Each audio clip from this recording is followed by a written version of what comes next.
Amigos y hermanos en Cristo, vamos a volver a leer la palabra de Dios en el libro del Génesis, capítulo 35, y vamos a leer a partir del versículo 9.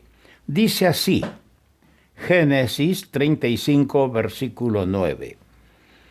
Apareció otra vez Dios a Jacob cuando había vuelto de Padan Aram y le bendijo.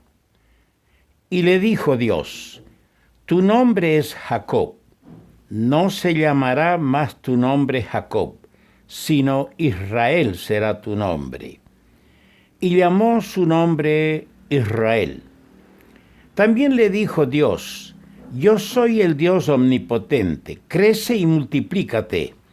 Una nación y conjunto de naciones procederán de ti, y reyes saldrán de tus lomos. La tierra que he dado a Abraham y a Isaac la daré a ti y a tu descendencia. Después de ti daré la tierra. Que nuestro Dios añada su más rica bendición a la palabra suya. Dice el salmista en el Salmo 34, versículo 7, el ángel de Jehová acampa alrededor de los que le temen y los defiende. Qué linda promesa, pero yo veo que esta promesa está condicionada a aquellos que temen al Señor. El temer al Señor no es tenerle miedo.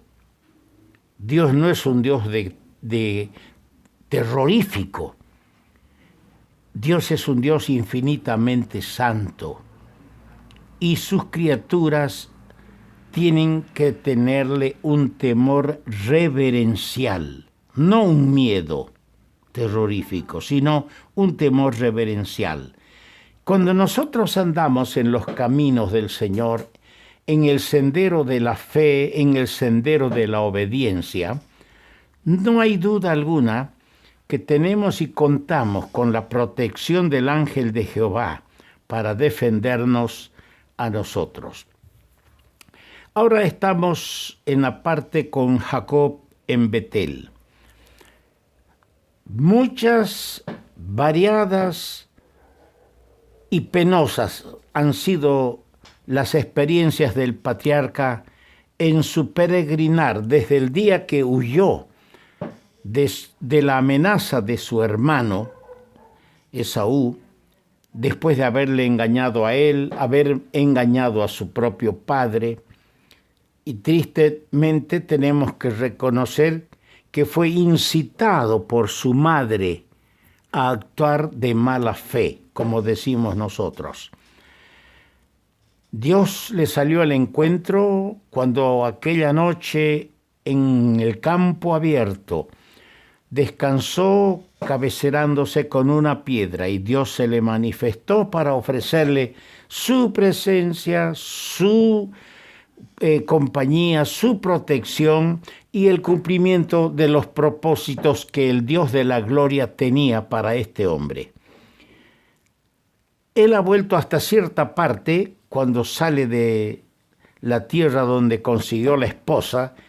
Volvió hasta cierta parte y se estacionó en Siquem. Dios tiene que hablarle otra vez y avisarle y decirle que él tiene que subir a Betel.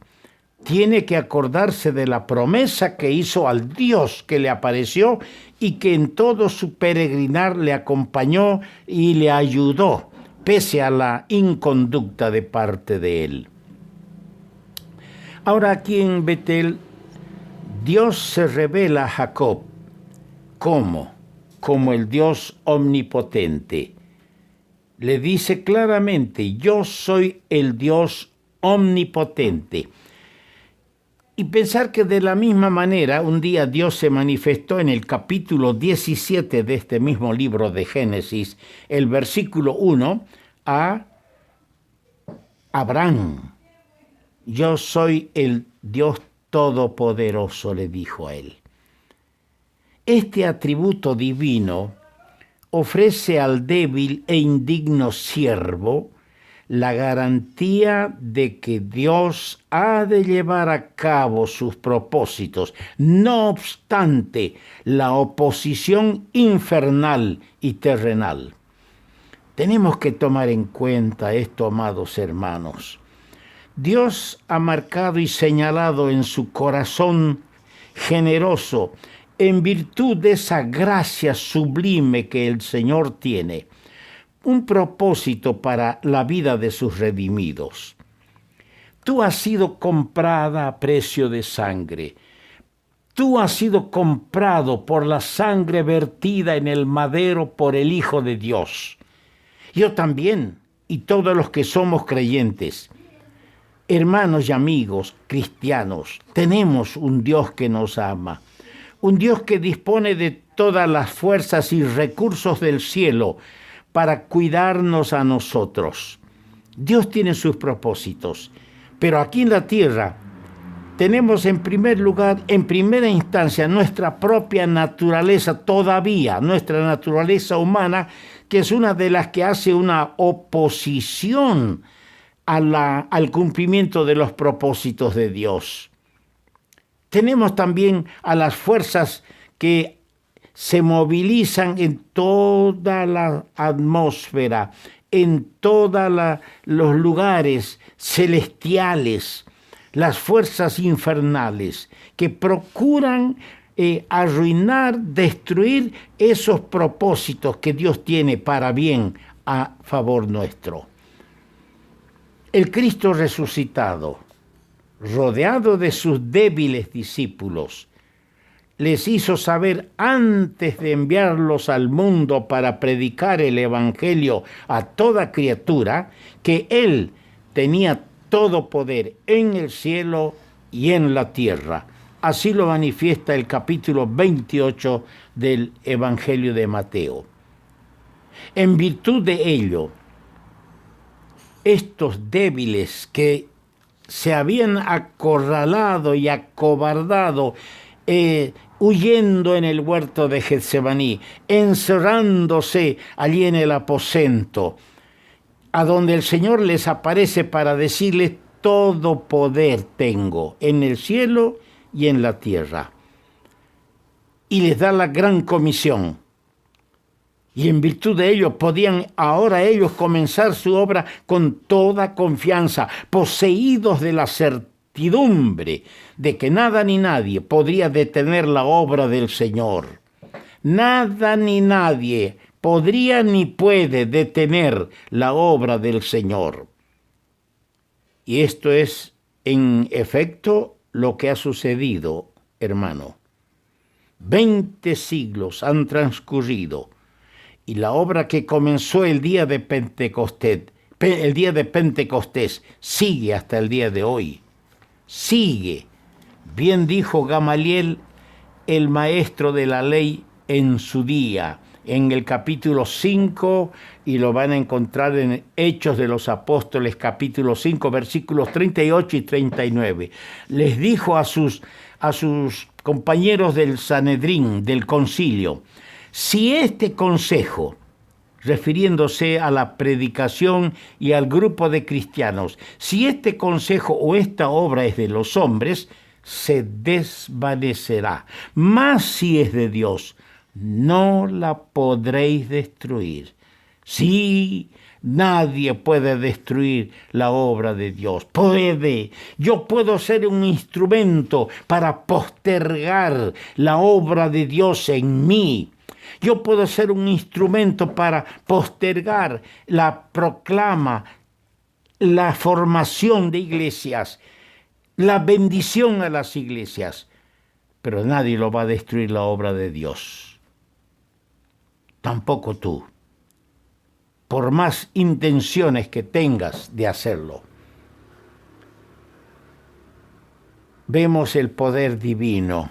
El Señor le dijo: yo soy a este débil siervo suyo. Le dijo: yo soy el Dios omnipotente.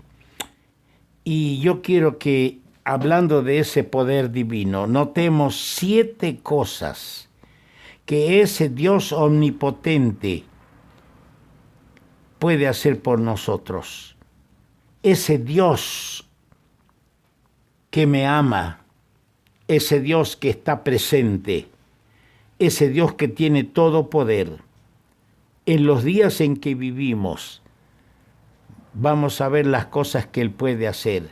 Pero antes de hacerlo, hagamos un prolijo examen de nuestras vidas en su presencia. Hagamos un examen prolijo de nuestras vidas. Con cómo estamos, en qué condición estás, cristiano, en la presencia de Dios. ¿Vives para agradar a tu entorno? ¿Vives para agradar a las personas? ¿O vives a la luz de los ojos de Dios para agradarle a Dios? Por otro lado, si hemos dejado el primer amor, si te has alejado, te has enfriado, te has apartado, has caído, recuerda de dónde Dios nos ha sacado, de dónde te ha sacado. Y desde nuestro Betel tengamos la experiencia que ha de significar un cambio radical en nuestra vida cristiana.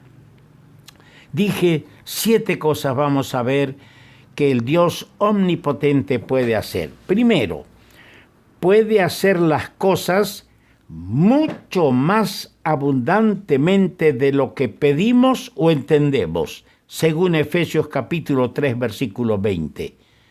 Hay cosas que yo no entiendo, hay cosas que poco comprendo, pero el Señor puede hacer las cosas más abundantemente de lo que yo entiendo o de lo que yo puedo pedirle.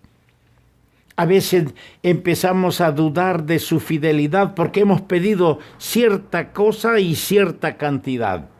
Y de repente Dios sabe que esa petición es conforme a su voluntad y nos da mucho más de lo que hemos pedido. Ese es nuestro Dios. En segundo lugar, puede guardar a los creyentes sin caída y presentarlos delante de su gloria con grande alegría, dice Judas en el versículo 24. Dejemos que Él cumpla su propósito. En tercer lugar, puede llevar a cabo todo lo que Él ha prometido. Así dice en Romanos 4:21. Lo que Él promete lo va a cumplir, lo va a llevar a cabo. Lo que Él dice en su palabra. Ahí está la clave. Jacob no le creyó a Dios cuando le apareció en Génesis capítulo 28 en Betel. Cuando Dios se le manifestó, no le creyó, había incredulidad en él. Por eso dijo, si Dios fuere conmigo, si Dios hiciera esto a mi favor, entonces yo, condicionando, por su incredulidad, condicionando el poder de Dios. Él puede hacer todo lo que ha prometido, según Efesios 4:21. En cuarto lugar, porque Él puede afirmar a todos los que son de Él. Así dice en el capítulo 14 de Romanos, versículo 4. Él puede afirmarnos. Y esto tenemos que orar al Señor. Señor, yo quiero vivir y estar en condiciones que tú me afirmes como una columna en la vida, cuanto más en tu casa, la iglesia. Cuanto más en tu casa, la iglesia. En quinto lugar, puede hacer el Señor que abunde en nosotros los creyentes toda gracia para que abundemos para toda buena obra. Estas palabras las dijo el apóstol Pablo al escribir a los Corintios en su segunda carta, el capítulo 9, verso 8, haciendo una explicación de lo que es la ofrenda que nosotros le damos a Dios. Ahí habla él que Dios ama al dador alegre, que Dios es generoso para abundar, pero aquí dice que Él puede darnos la gracia esa gracia del cielo, ese don, para que nosotros abundemos en hacer toda buena obra en la vida espiritual. En sexto lugar, Él puede guardar lo que está en su custodia para aquel día. Lo decía el apóstol Pablo en su segunda carta a Timoteo. Yo sé a quién he creído y es poderoso para guardar mi depósito para aquel día. Y en séptimo lugar, el poder divino, la omnipotencia o el poder de nuestro Dios se manifiesta porque puede un día levantar de los muertos a uno con tal de cumplir con su promesa. El Señor había dicho, yo soy la resurrección y la vida, y levantó a Lázaro. El Señor ha prometido un día volver. ¿Para qué? Para que cuando Él venga con voz de mando, con trompeta de Dios, los muertos a su llamado resuciten primero en un abrir y cerrar de ojos, reciban la dotación celestial, un cuerpo de gloria, y nosotros también seamos transformados. ¡Qué milagro hará el Señor aquel día! Portentos que no podemos imaginarlos. Pero mientras tanto, creámosle al Señor, sigámosle al Señor, sirvámosle a nuestro Dios.